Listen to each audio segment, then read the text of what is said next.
সুপ্রিয় দর্শক, 10 তারিখ 26,000 চাকরি বাতিল মামলার রায় ঘোষণার আগেই সুপ্রিম কোর্টের প্রধান বিচারপতি সঞ্জীব খান্নার হাতে এলো একেবারে ব্রহ্মাস্ত্র। দর্শক, বহু প্রতীক্ষিত 26,000 চাকরি বাতিলের মামলার রায় ঘোষণা হবে 10ই ফেব্রুয়ারি। আর তার আগেই তথ্য এবং পরিসংখ্যান সহ সুপ্রিম কোর্টের প্রধান বিচারপতির হাতে একেবারে ব্রহ্মাস্ত্র। দর্শক, কি অস্ত্র এসে পৌঁছেছে প্রধান বিচারপতির হাতে এবং সুপ্রিম কোর্ট থেকে আজ কি আপডেট এসেছে 26,000 চাকরি বাতিলের মামলা নিয়ে জানাবো দর্শক আপনাদেরকে।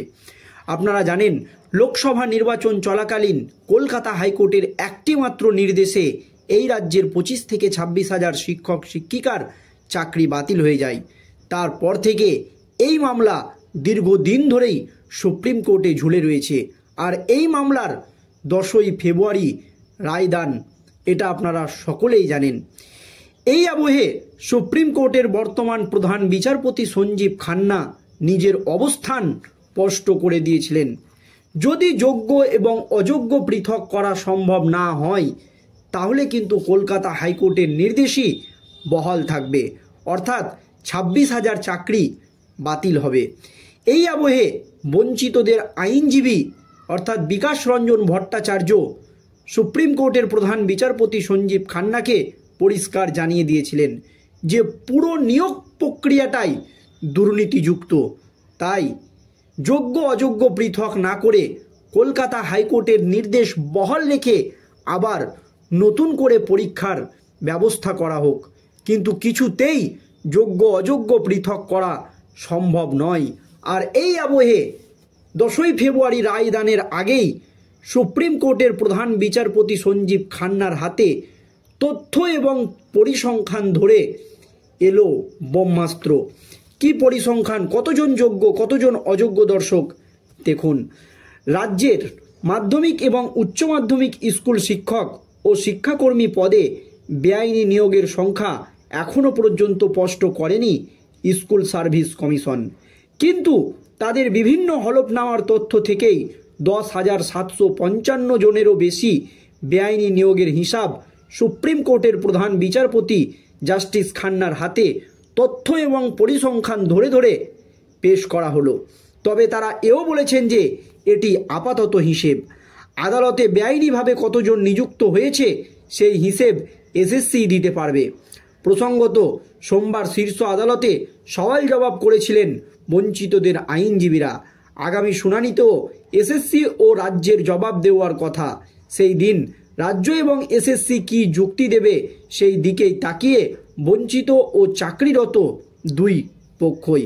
বঞ্চিত চাকরি প্রার্থীদের আইনজীবী সুদীপ্ত দাশগুপ্ত ও বিক্রম বন্দ্যোপাধ্যায় জানায়, এসএসসি হাইকোর্ট ও সুপ্রিম কোর্টে একাধিকবার তথ্য দিয়েছে।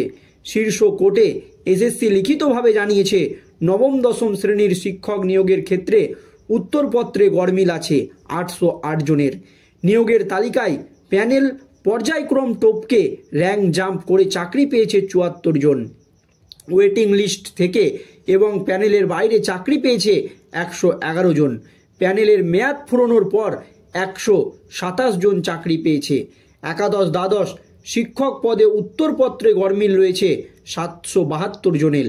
প্যানেলের পর্যায়ক্রম টপকে চাকরি পেয়েছে 20 জন।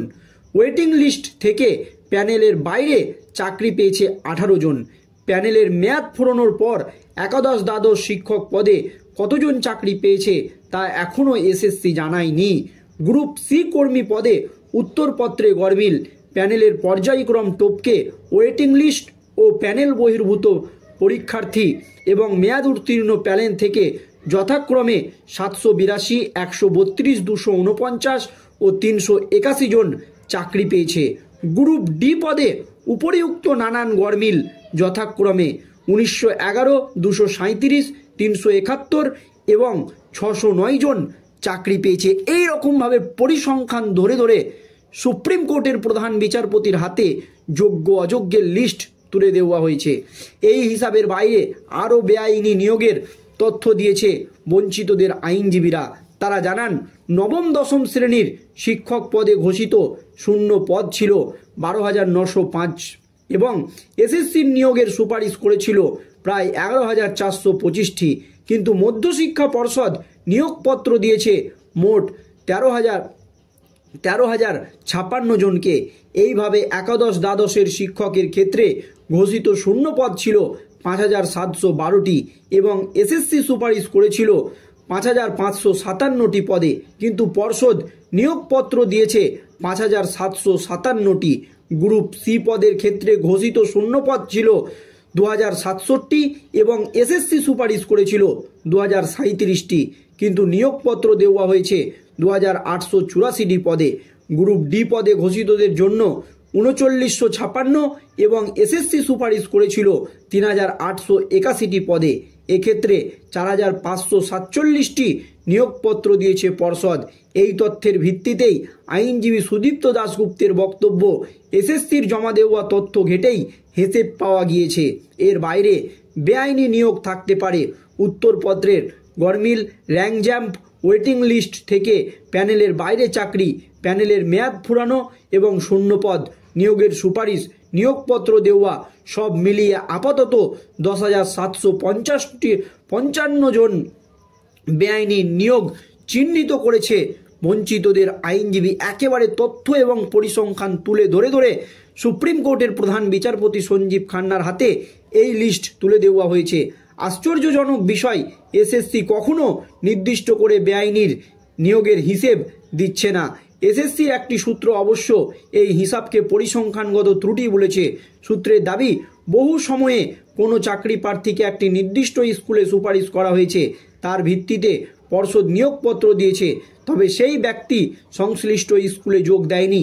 তারপর এসএসসি সেই নিয়োগের সুপারিশ বাতিল করলেও পর্ষদ বাতিল করেনি। আগের নিয়োগের সুপারিশপত্র বাতিল না করলে পরের কোনো প্রার্থীর জন্য ওই পদ নিয়োগের সুপারিশ পত্র দেওয়া যেত না।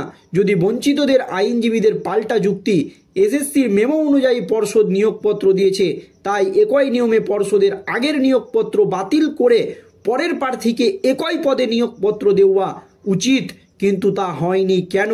সুদীপ্তর বক্তব্য, 2016 সালের আগে স্কুল কমিটি শিক্ষক ও শিক্ষাকর্মীদের নিয়োগপত্র দিত। বর্তমানে উচ্চ প্রাথমিকের শিক্ষকদের নিয়োগপত্র স্কুল কমিটি দিচ্ছে। কেন্দ্রীয়ভাবে বেআইনি নিয়োগ করার উদ্দেশ্যে যে বার পর্ষদের হাতে নিয়োগপত্র দেওয়ার ক্ষমতা দেওয়া হয়েছিল, এ কথা ও কোর্টে জানিয়েছিল এসএসসি। আর এই আবহে তথ্য পরিসংখ্যান তুলে ধরে সুপ্রিম কোর্টের প্রধান বিচারপতির হাতে যোগ্য অযোগ্যের